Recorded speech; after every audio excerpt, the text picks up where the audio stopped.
Nimas jejimaken tilam sari iring pandang kamarutan satemah pinter marawasa jroning kayung garwanipun Kakang Yayi Batari Dresamala sewu mulya sing ndak krasa sewu marem sing ndak gegem mung sira paraningsih kedunging katresnan papaning sumindhi rasa wuyung ingkang handheka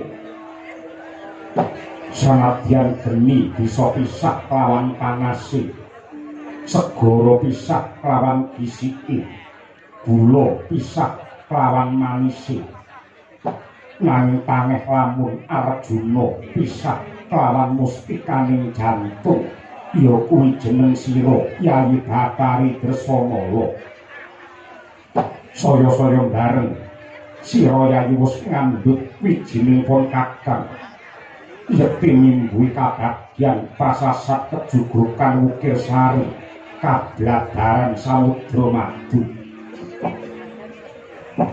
Aduh Pangeran Arjuna ngaturaken panuwun ing tanpa pamit dene semanten katresnan paduka dumateng kula saha wiji ingkang kula kandhut. Pangeran kula nyuwun pangestu mugi-mugi lairing jabang bayi benjang sembodo netepi dumateng kekudangan.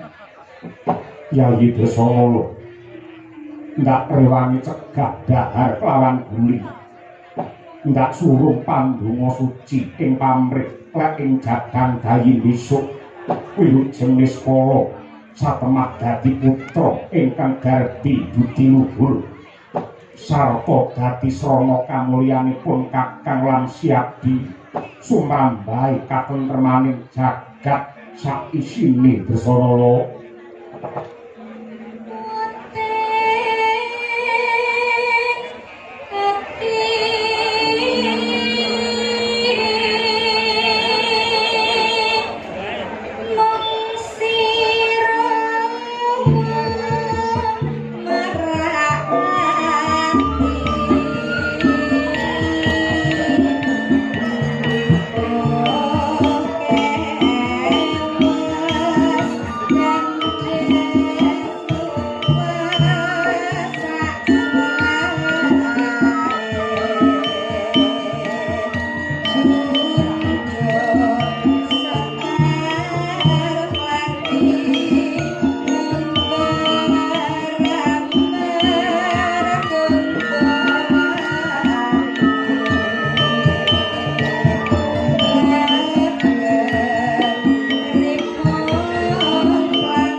marang soreng prang ngudani arum-arum ngendanu ngawiyat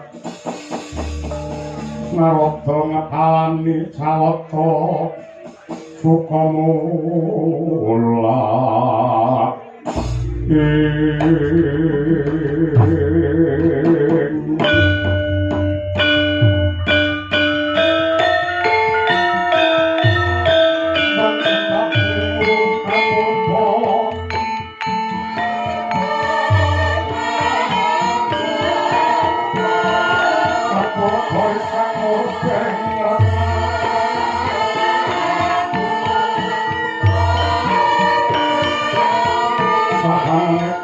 yang kanan sisi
dan sekaling bawana lan bentuk ora ayu sagung tumuwuh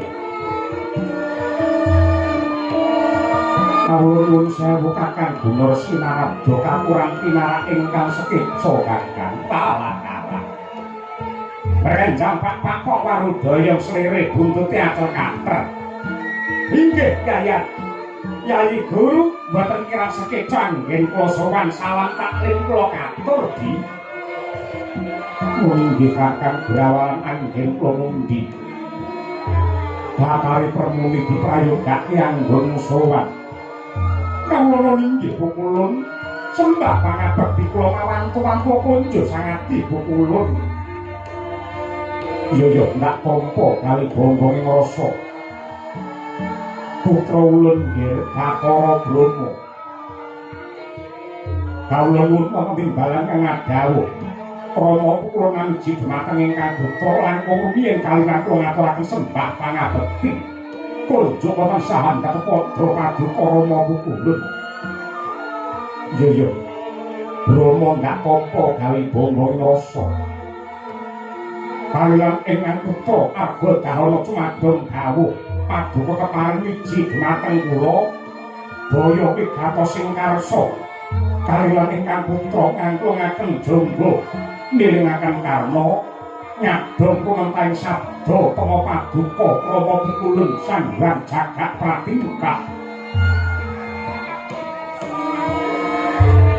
rumeng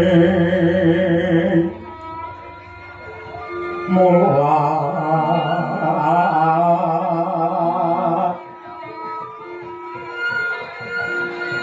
rumeng mula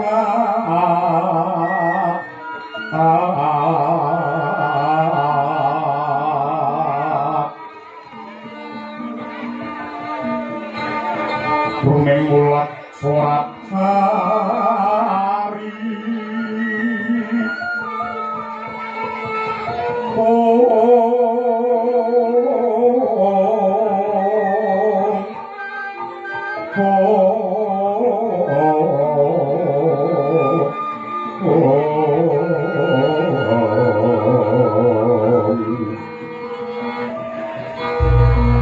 rumeng mulat surat hari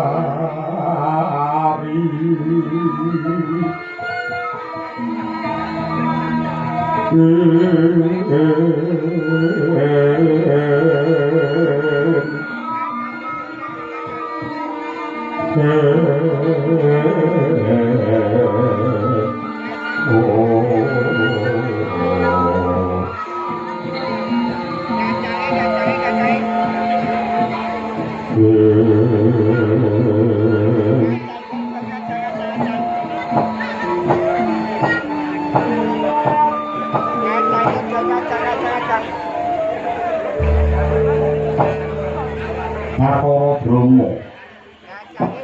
Yetine jeneng kita mestine wis uninga lamun tori palungguhan iki kahilangan Suralaya.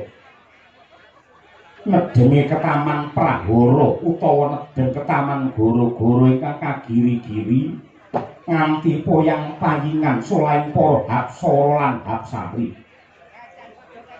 Bareng tinaliti kanthi permati diitung nganti genep disaring kongsi lembut. Timbule Prahara iki merga keluputane makhluk becik menungsa munggahe para dewa ingkang wani cumampaka nrajang pepakem utawa waler ingkang sinebut judu tali wangsa.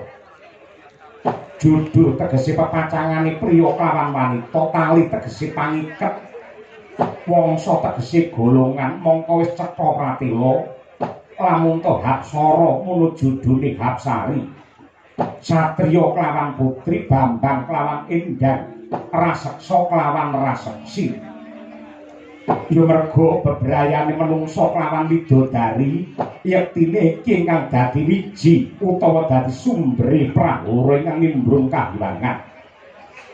Ora ana liya kejaba anggone bebojoan.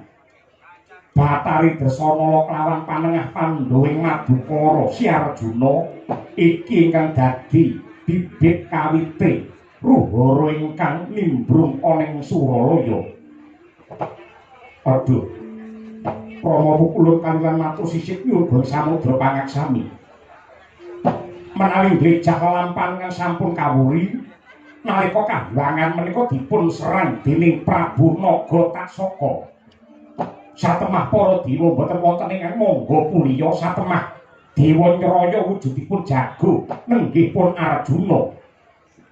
Sasampunipun Arjuna kelampahan nyirnakaken Prabu Nagatasaka awisake ageng lelabuhan. Lajeng paduka palakramaken kaliyan anak kula pun Dresanala satemah bebrayan ngantos ripalungguhan samangke. Mongko dinten menika anggenipun emah-emah nenggihipun Janaka kaliyan Dresanala sampun pikantuk sih nugraning Gusti. Anak kula Dresanala sampun ngrebini sampun bobot andungkap Sabta Candra utawi 7 sasi. Menapa kinten-kinten anak kula kekalih menika gadhahi dosa sarta kalepatan Pukulun. Iya. Yektine pancen ulun biyen uga ndodho marang kleru. Mula lamun to dewa wis ngrumangsani lawan lupute prayogane nggandani pakarti supaya Prahara iki ora saya ngombro-bro. Mula kang mangkono Brama ora ana dalan ingkang kudu tinempuh kanggo srana sireping gara-gara iki kejaba bebrayane Arjuna klawan Dresanala kudu dipegatake. Kunjing langit kelap katon lergen sanging alis risang mawe gandrung sabarang kadulukir moyat maye. Aduh, Rama Pukulun jimat sesembahan kula. Menawi kula saged nampi nanging mangke kados pundi kawontenanipun Arjuna kaliyan Dresanala menawi nedeng-nedengipun pepasihan kok malah badhe dipun pisahaken. Menika mujudaken lelampahan ingkang boten enteng Pukulun. Mula kang mangkono kala mangsane dewa kuwi kepengkok lelakon loro sing padha abote. Ya kuwi antarane katresnan kelawan kewajiban. Lan jeneng kita kudu bisa milah sarta milih ngendi kudu nindakake kewajiban nang ngendi kudu ngempakake katresnan. Monggo kang kusrana sireping ruhara iki ora ana dalan kang tinempuh kejaba. Jeneng kita ngurbanake bebrayane putra kita ya kuwi si Dresanala lawan Arjuna. Ewa semono para dewa ora bakal kejem sakuse mengko Arjuna wis pegatan kawan Dresanala bakale ana priya sing saguh ngayomi Dresanala lan uga putra kang kinandhut. ora ana liya kejaba putra ulun ya kuwi Prabu Dewasraning Tunggul Malaya Brama.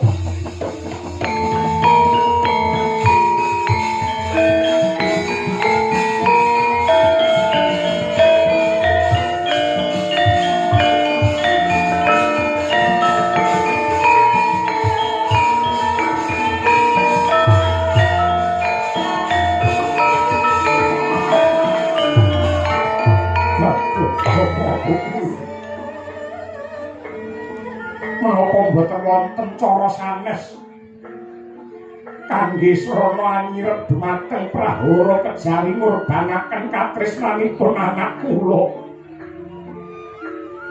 Kula sagah minangka wakilipun menawi kedah nampi pidana, kedah nampi bebendu. Watonipun anak kula kalih menika boten dipun pegataken. Bathara Brahma. Iki wis dadi kaputusane Sanghyang Jagat Pratingkah. Lamun to jeneng kita ora gelem, napa kanyatan iki ora gelem megatake katresnane putramu?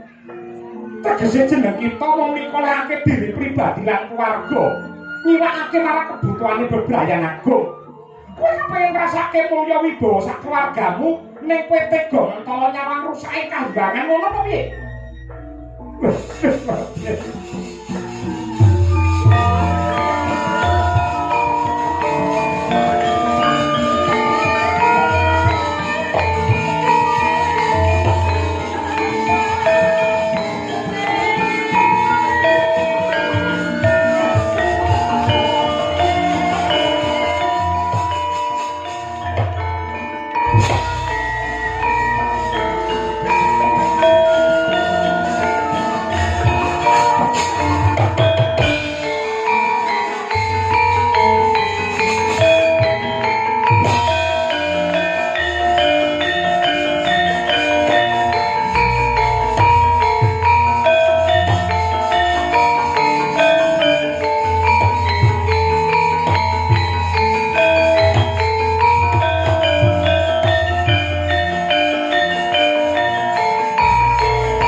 Kabeh karunaning kaswase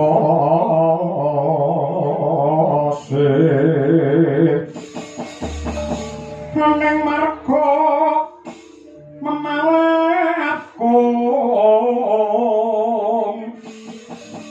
wong prisang konto Mas Pratmojo wong laluhan mulati Surya mangkrang sang waya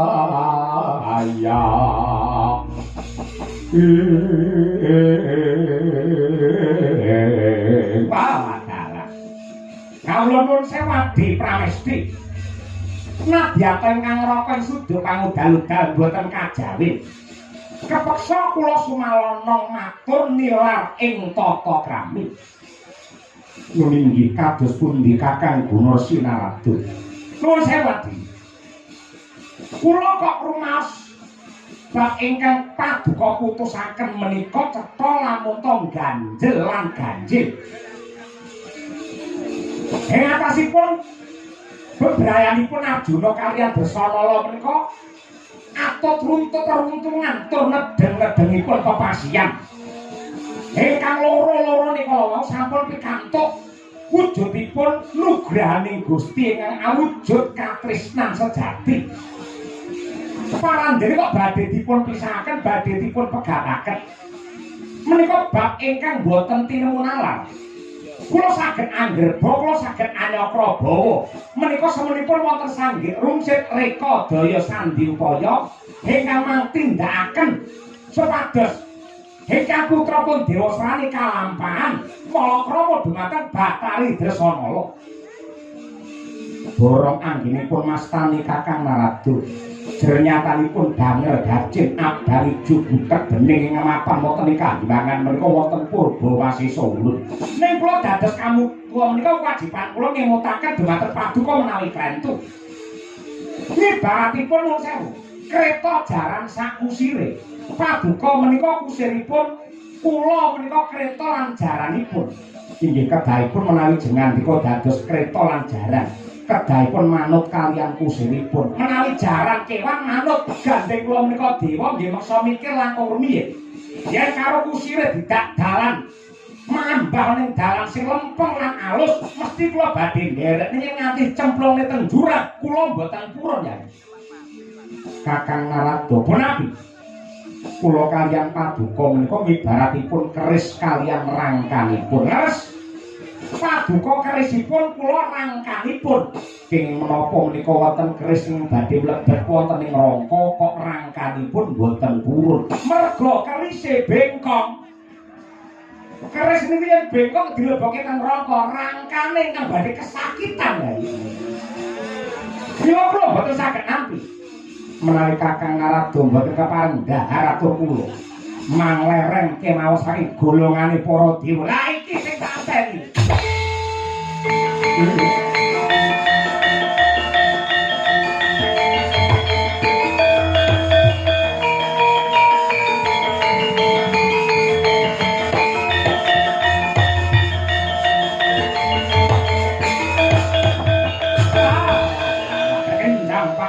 Marundaya mesti ngoten niku. Anggere rembakan, anggere bantah. Entek-entekane mung panguwasa kinarya godha. Mesti bakal ngancam ngincim areng nglereni karo kancane. Nggih matur nuwun. Dilereni mboten napa-napa nyatane tanggal selawi batal mawon. Niki ngasuh kok tak tuwet sinten-sinten mboten masalah, campur sari nggih mangkat yen ngeten niku. Nek nuwun sewu, saderengipun kula nilaraken kahembangan Suralaya, kula tak matur sekedhik kemawon. Bilih teng jagat teng Suralaya menika wonten hukum ingkang cacahipun 4. Ingkang sepisan menika hukum kodrat angka kali hukum adat, angka 3 hukum negara utawi hukum Suralaya, dene ingkang angka 4 menika hukum karma utawi hukum dharma. Hukum kodrat menika saged dipun wiradati contonipun. Metu saka omah jam 12 awah mongko srengenge ngentang-entang panase. Kok metu saka omah mesti sumuk mesti kepanasan. Ning waton gelem nganggo payung nganggo caping ora bakal kepanasan. Menika tandha lamun to hukum kodrat saged dipun wiradati. Angka kalih nggih hukum adat. Upaminipun wonten salah satunggiling desa ngawontenaken bersih dusun utawi sedekah bumi, adatipun mesti mujuti ingkung kebo kinarya sesaji. Ning gandeng regan menika saya larang, pajeke saya dhuwur, mila para warga kala wau boten saged tumbas kebo. Ning menika saged dipun sranani ora kudu ingkung kebo tenan. Ning tuntut gedang menika disikili papas saka pring, diweni sumu saka pring. Niku wis muni kebo, dayange ya wis ora protes. Wonten malih budaya wonten ing desa, kowe kena ngrabi wanita desa kene. Ning syarate kudu bisa menehi sras-sras emas sing gedene sak genthong. Niku mboten kudu emas gedene sak genthong. Ning emas 3 gram diwadahi genthong niku ya jenenge emas sak genthong. Sing wedok bar niku ya calone mesti gelem rumah niku mangke. Niku ning ingkang angka 3 hukum negara utawi hukum Suralaya niku saya gampang dipun wiradati, saya gampang dipun sranani. Saya hukum kahembangan Suralaya menika hukume hukum lading. Lading niku yen munggah kethel yen mudhun niku landhep. Mula nadyan napan ana ing dhuwur duwe keluputan wani grogoti nyolong bondo negara. Nek gandeng napane ana dhuwur sugih dhuwit duwe pangkat pinter omong, mboten badhe kejamah dening hukum. Ning lading niku yen mudhun landhep, tegese hukum mung nyiksa karo rasane wong cilik. Wis wong cilik omahe ndelik dimari ublek, lingguhe diklek yen geger keculik dhisik digebuki nganti mendelik niku wong cilik. Ning ingkang pungkasan yani, hukum karma utawi hukum dharma menika hukum ing tumindak sapa nandur bakal ngundhuh utang bakal nyaur dandake bakal ngundhuh. Menawi wonten karma ingkang tumama tunggak waru narada melu-melu.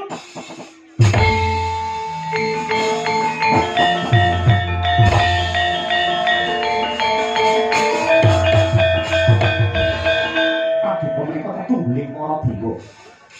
Mila kedah kagungan kawibawan ingkang aku kudu diwedeni karo para dewa. Keratasipun wonten dewa kentong pira jambul wanen nenggipun Bathara Narada paranjene dienggo kemawon diopeni kemawon. Kaya mboten wonten dewa sing enom-enom dewa sing cakak-cakak dewa sing gagah-gagah. Wong dewa pikun kemawon diopeni. Ingkang rinten dal tasah nyenengan dumateng penggalih paduka pukulun. Kula kandhang kula rumaja menawi Narada kedah dipun leleni saking golongane para dewa.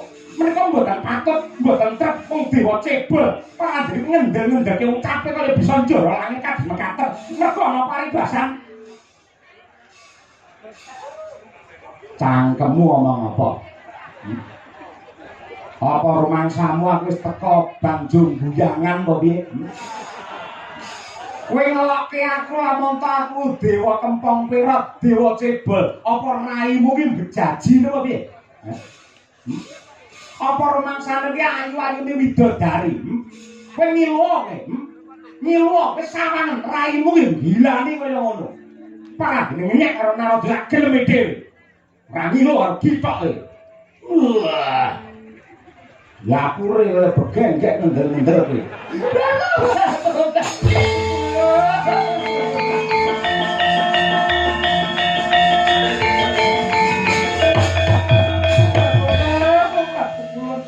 Diperlokaken nista kados mekaten parandene kok paduka namung kendelan kemawon mboten bilani dumateng kula pun durga menika kados pundi ta pukulun nyatane kowe nglakoni ngono apa ora durga coba nggih pukulun nggih wis kenyatanipun ngibarake panganan mboten kula dol dhateng sinten-sinten namung mligi dumateng paduka sang adi pukulun ini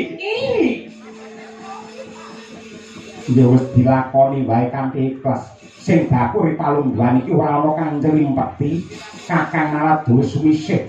Tegese ora ana klirit mung duwe netra anggene napa supaya putramu Dewa Srani bisa malakrama kelawan Dresana inggih Pungulun. Selawe priya mangung mangung kang iman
Nuwun sewu Kanjeng Rama pitulung. Kula ingkang putra pun desana ngaturaken simbah pangabekti tandha pengaji-aji. Marang tuan kunjuk sandhap padha kaduka Rama pukulung. Oh ilah ngawit namastu namasidan sekaring bawur langgeng iya Dresanala. Ndak tampa kali bombong rasa pangestulun bae ditampangi. Kula inggih Purawalan yen kula mundi mugian dadosaken jimat. Semantun ugi kula ingkang putra ngaturaken sembah pangabekti kunjuk sandhap padha paduka Rama pukulun. Iya Panadi Arjuna ndak tampa pangestune pun Rama wae margake tampanama. Kawula inggih Purawalan yen kula mundi mugian dadosaken jimating gesang kula. Rama pukulun kagiat sotaning manah kula paduka rawuh wonten ing Taman Sari. Marga dahana mriki menawi wonten bab ingkang badhe kadhawaken kalilan ingkang putra ngangkungaken jangga nilingaken karna Rama pukulun.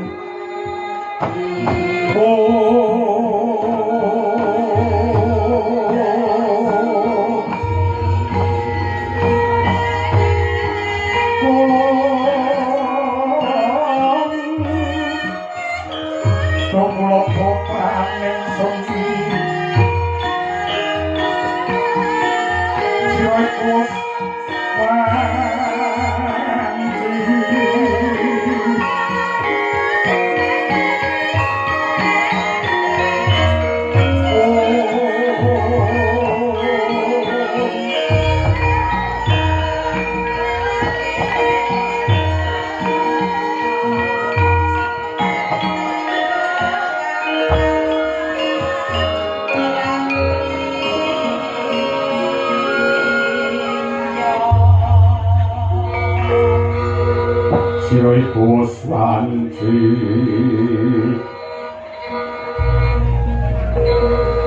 kisah lan jeneng ing wang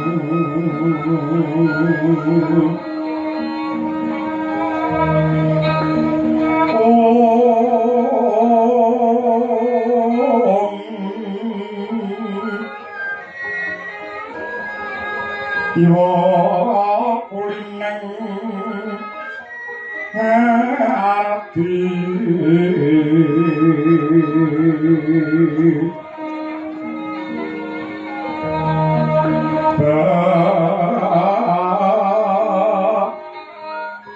cek sironeng rojo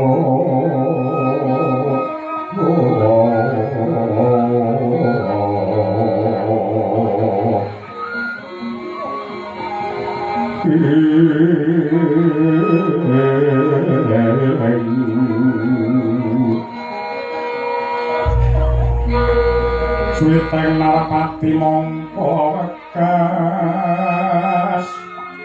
sing wangi iwo pekat teteki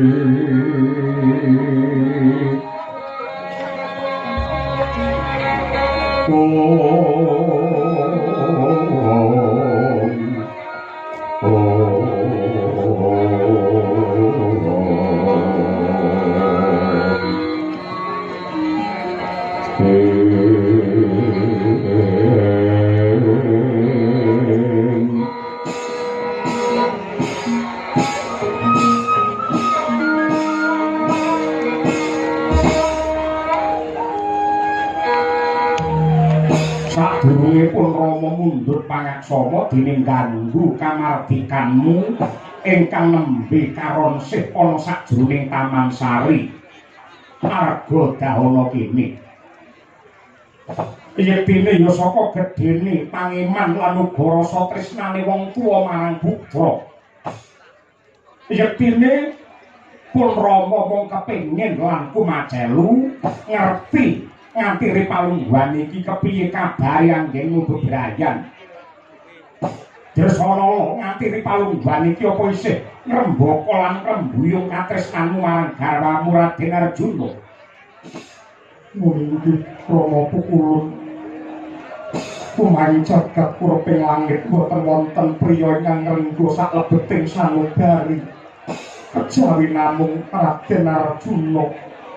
Kula sampun kula sumpah kula sampun prasetya ngantos pukuting jaman boten namung mapan wonten kahyangan nanging ngantos kelanggingan kula badhe umiring dumateng Pangeran Janaka.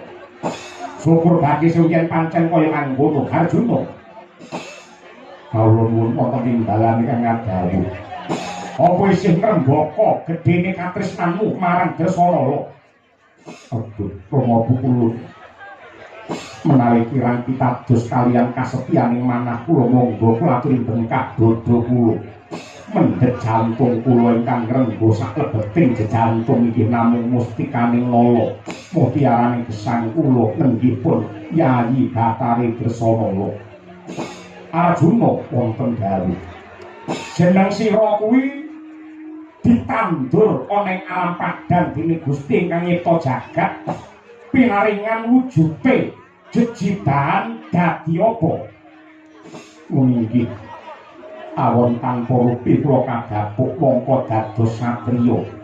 Satriya kuwi kewajibane piye? Satriya menika tumindak lan makarti memayu hayuning jagat kanthi sepi pamrih rameing gawe niwakaken dumateng kabetanipun pribadi lan keluarga nengenaken dumateng kabetanipun bebrayan agung. Apa ucapmu iki tak gondeli saged merga piye? Karana satriya menika hampekipun kedah bawa leksana. Lah iki sing tak anteni. Swamara Sang Arjuna Dasmunira kamanungsan sawanya gendret manis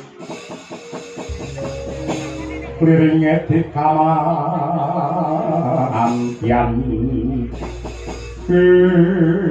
Arjuna wonten gawuh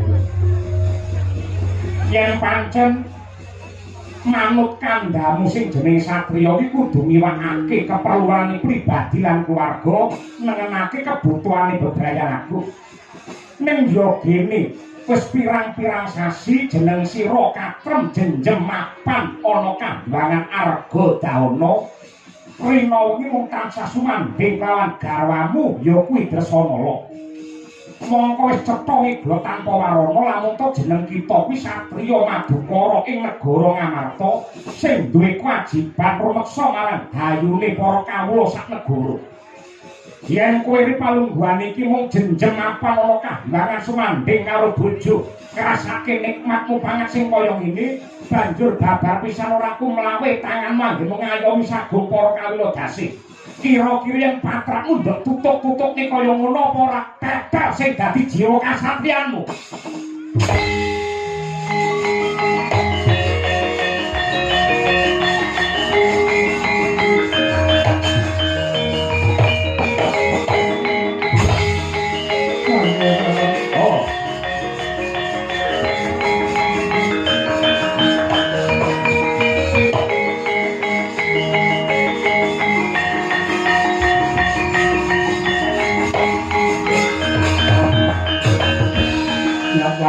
salang banak lara pandam untar timong ler konang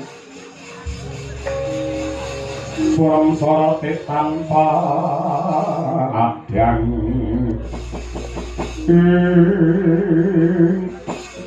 Kanjeng Rama pukulun mestinipun paduka pirsa bilih palungguhan samangke kula dendobot pitung candra menawi ngantos anak kula minjang lair tanpa tinenggan dening ramanipun tartamtu badhe ajur mumur ing dados manah kula pukulun Jasanala kita kandhani dina iki kahyangan gunjang kahyangan geger barang tinaliti manut dawuh pangandikane pukulun Sanghyang Girinata merga disebabake bebrayane menungsa kalawan widodari Arjuna kalawan Dasanala mula kanggo srana nyirep dahuru ingkang ngliputi ana kahyangan ora ana dalan sing kudu tinempuh katresnanmu kalawan Janaka kudu dipisahake kowe kudu pegatan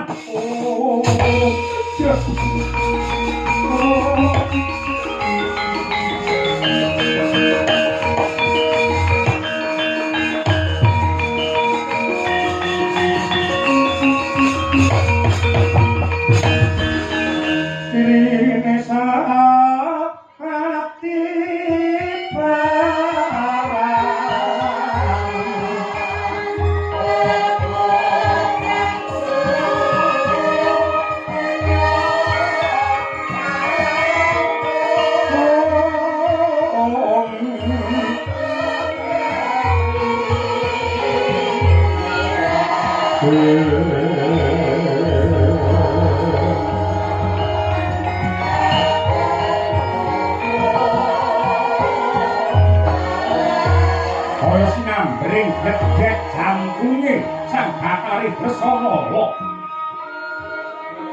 pangandikane ingkang Rama Bathara Brahma wujud dhumateng penggalih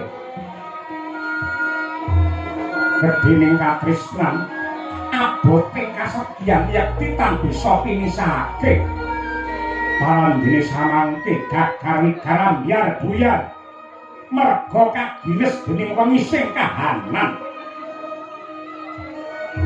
mangkono sang ayu amung ngalumpuh dhateng garde karekat lelina sanata bebayune kembang-kembang kang netra nadyanto maget-maget megap-megap alijir kang dadi ature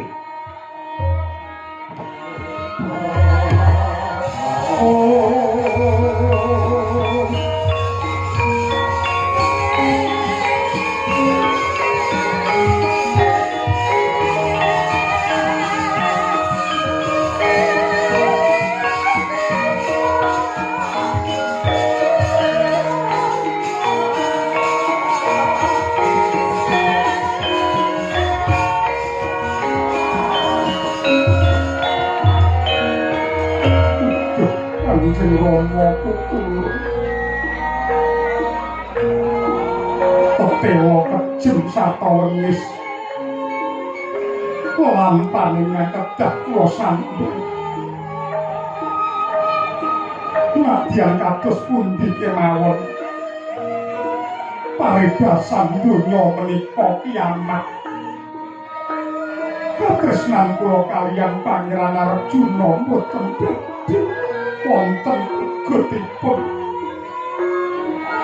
sampun dados sumpahe manah menawi ngantos kula pisah kaliyan Pangeran Permati langkung prayogi kula lampus ciri nanging samangke kaya raosing manah kula menawi kula pejah tartamtu anak ingkang wonten ing weteng kula badhe tumut mati kula nyuwun kawicaksanan Kanjeng Rama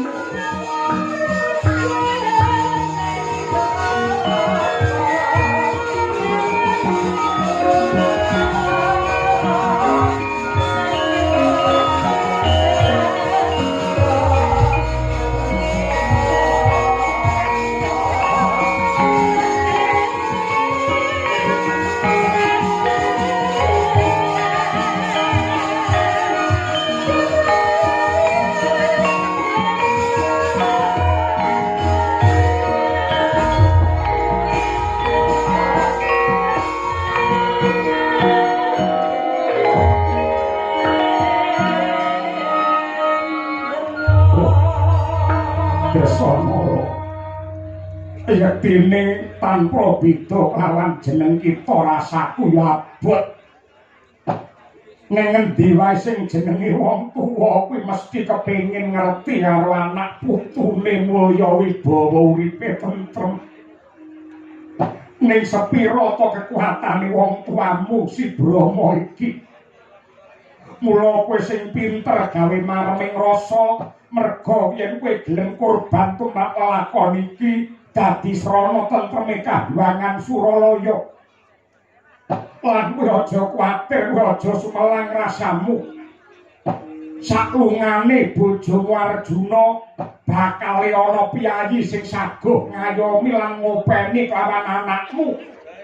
Tur panjenengane dudu wong saudon saurupan Narendra Agung saka Tunggul Malaya, putrane Rama Pukulun Giripati, ya kuwi Prabu Dewasrani sing bakal malakrama sliramu. Kula mboten saged nampi. Oh. Halo. Dasana. Manut kaya nyuk.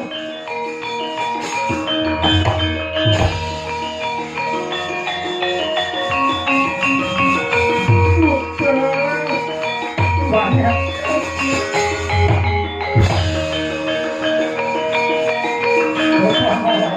Nyuk, manut.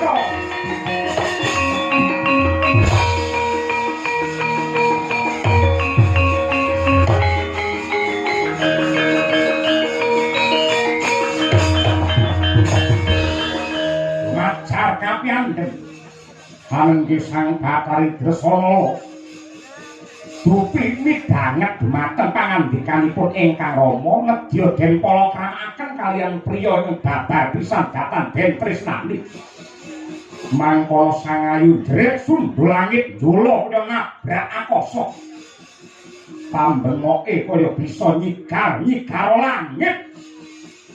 Dengan mangkono kaya blak wanci gege mangsa. Hebat Jabang Bayi Kandutan. Sang ayu Batari Dresana lowak sepisan. Bro punang riwe kaya dineres. Miyak langse Gumbala Giri. Miyak tegese mbukak langse tegese Sambu Giri tegese gunung. Laire Jabang Bayi saka gunung sing ana bringosik. Cenger Jabang Bayi miyos kakung kaya masinangkring.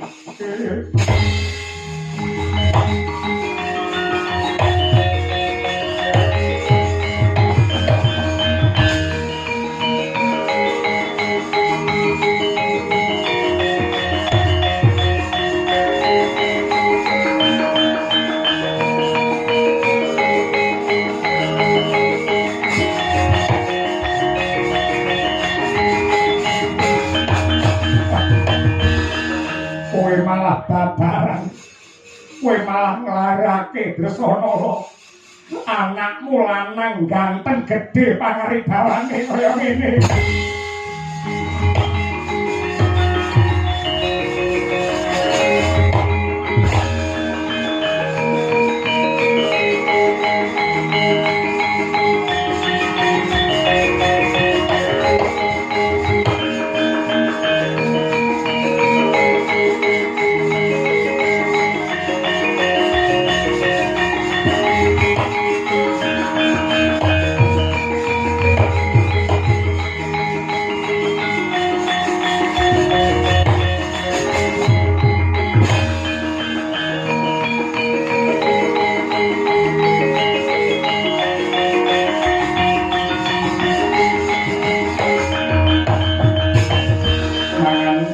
Kuning angin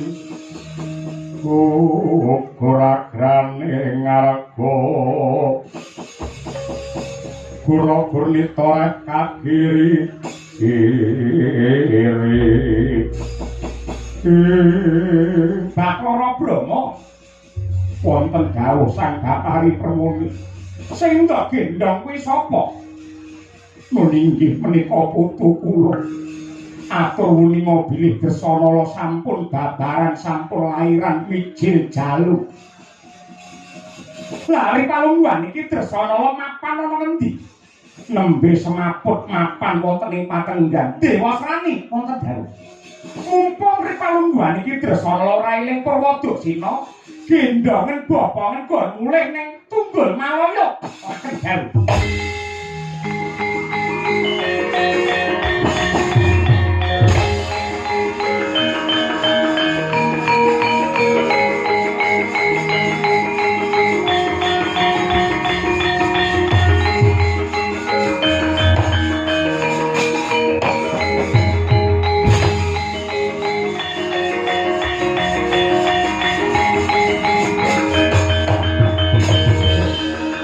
Kula mboten kawratan menawi anak kula kaboyong wonten ing Tunggul Malaya. Ning lajeng putu kula menika kados pundi menika taksih bayabang yang betaken katresnanipun ibu. Kowe aja wasumelangkang dadi rasamu. Tetep bakal ndak cedhakake kelawan mboke. Mula kang mangkono bayi kuwi gondreng tak gendonge, mengko men diglontah karo Dewa Srani kelawan Dresana. Kula endi tak jaluk putumu kene, Brama? Monggo Bathari.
Yang dewasa panurunga jabang bayi iki mung bakal rigon-rigoni.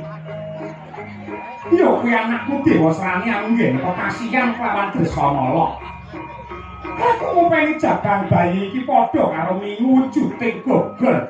Yen gedhe bakal mangan karo aku dhewe. Mula kang mangkono sing gedhe pangapuramu jabang bayi. Swargamu mapan ning kawah Candra dimuka jabang bayi.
pengakuane para